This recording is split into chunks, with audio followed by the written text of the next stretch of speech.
Shalom, salam berkat dari kami untuk pendengar sekalian. Saat ini pendengar akan diberkati dengan program Hari Ini Harinya Tuhan bagian yang ke-8.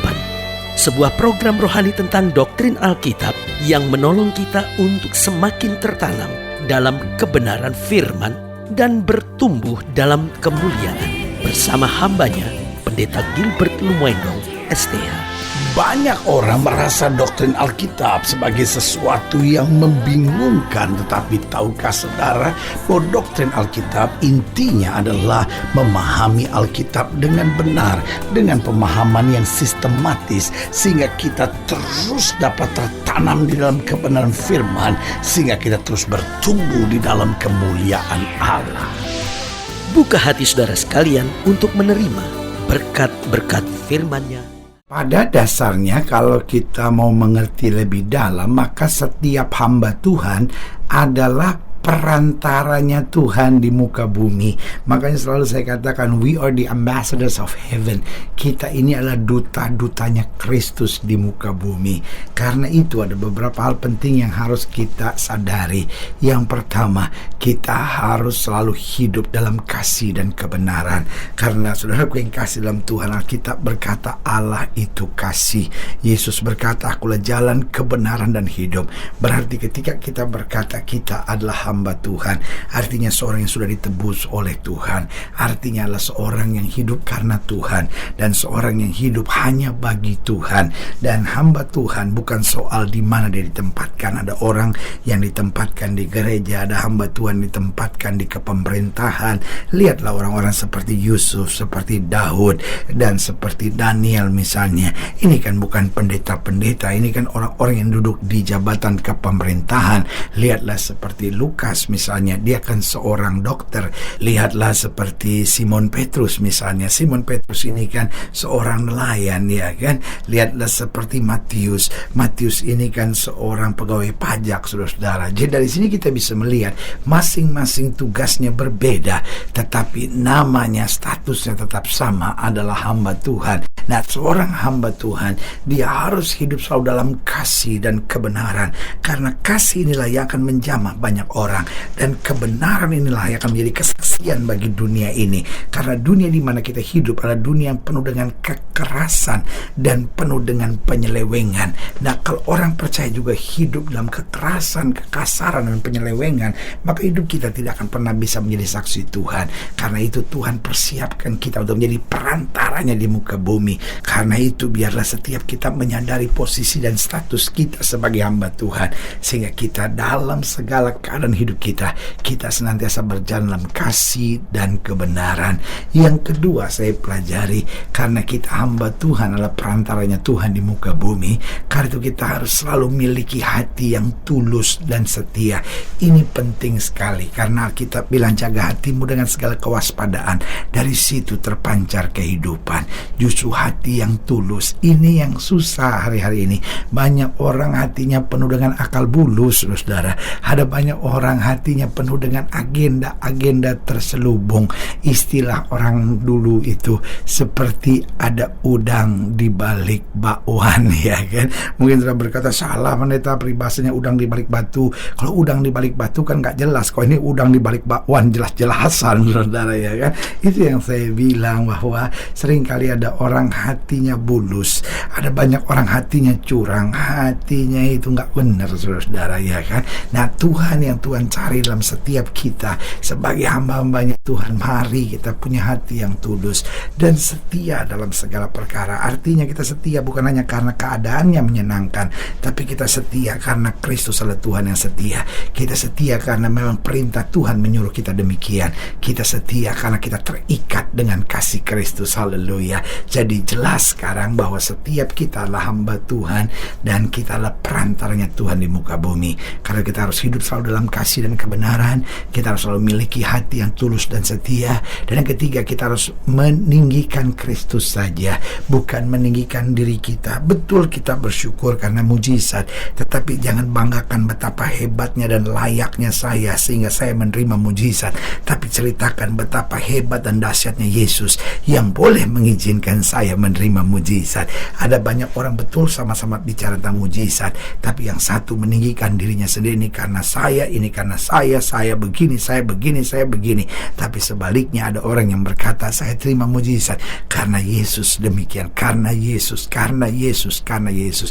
Ceritakan Yesus dan bukan diri kita sendiri. Kenapa? Karena pada dasarnya kita adalah perantaranya Kristus di muka bumi ini.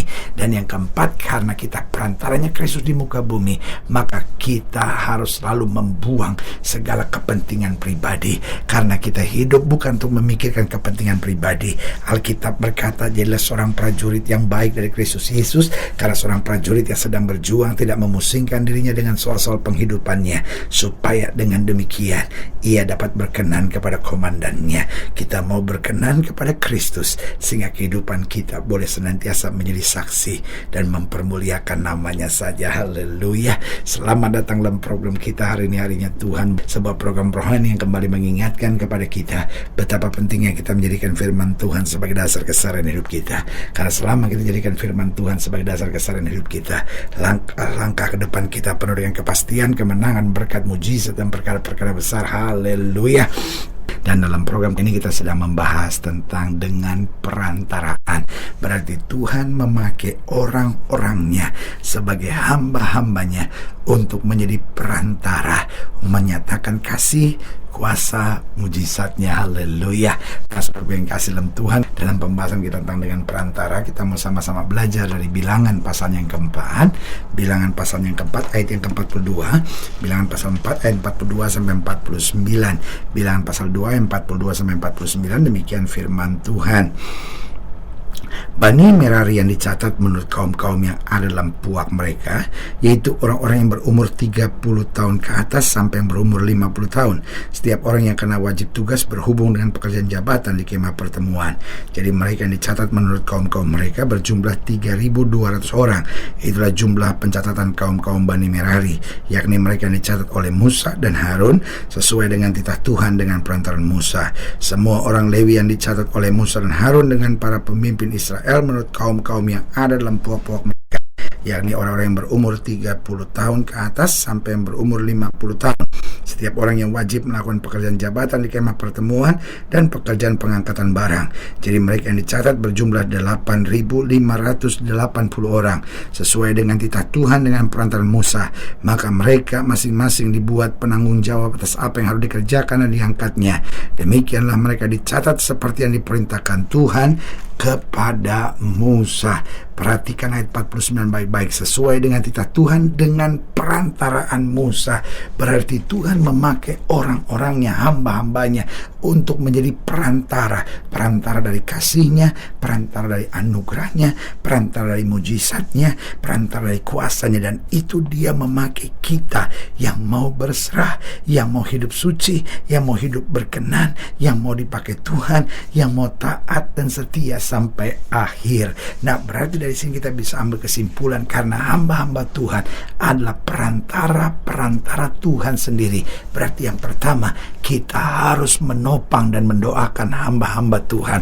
Apalagi hamba-hamba Tuhan yang melayani kita, hamba-hamba Tuhan di gereja kita, gembala sidang kita, pendeta jemaat kita, hamba-hamba Tuhan yang tergabung dalam tim pelayanan di gereja kita. Itu harus kita doakan, saudara-saudara. Harus kita topang, karena Alkitab berkata memberikan segelas air sejuk saja untuk seseorang karena melayani Tuhan, upah seorang nabi, itu menjadi bagian hidup kita. Kalau kita ada berkat lebih, kenapa kita tidak memberikannya? Ketika mereka berulang tahun, kenapa kita tidak memberikan hadiah yang baik baginya? Ketika kita tahu bahwa anaknya membutuhkan uang untuk sekolah, kenapa kita tidak memberkatinya? Ketika kita tahu ada masalah-masalah sesuatu, kalau kita pun tidak bisa memberikan sesuatu, kenapa kita tidak mendoakannya? Jangan suka ngomongin, apalagi membicarakan kekurangan dari hamba-hamba Tuhan, dari orang-orang yang mengajar saudara secara langsung. Karena itu sebagai hamba Allah, saya mau ingatkan setiap pendengar sekalian, topang, doakan hamba-hamba Tuhan yang melayani saudara, sehingga mereka makin kuat. Karena ingat, sebagai hamba Tuhan mereka ada di garis depan yang berhubungan langsung dengan setan dan kuasa kegelapan. Kalau tidak ditopang dengan doa, lihat berkali-kali Musa dan Harun harus maju di depan dan umat Tuhan menopang mereka. Saudaraku yang kekasih dalam Tuhan, topang hamba-hamba Tuhan, doakan mereka, maka engkau akan mendapat upah dan berkat nabi secara khusus. Kalau memang kau lagi sukses dalam usaha, kalau memang kau lagi berhasil, engkau punya berkat lebih, kenapa engkau tidak kirim sesuatu? Doakan, berkati, dan engkau akan melihat anugerah yang luar biasa. Jadi ingat, hamba-hamba Tuhan adalah perantara Tuhan. Engkau harus topang dan doakan hamba-hamba Tuhan. Lalu yang kedua, kita harus menghargai hamba-hamba Tuhan dan jangan menjelekannya. Ingat, hamba-hamba Tuhan adalah manusia biasa yang injak tanah. Dia juga punya kekurangan dan kelemahan. Tapi tugas kita ketika melihat kekurangan, kelemahan hamba-hamba Tuhan, doakan, minta Tuhan menjamahnya, minta Tuhan memulihkannya, minta Tuhan membasuhnya, minta Tuhan memprosesnya lebih indah untuk menjadi alat yang luar biasa dalam tangannya. Tapi jangan pernah kita menjelekkan, apalagi membicarakan keburukannya. Jangan, saudara, karena kita harus menghargai hamba-hamba Tuhan.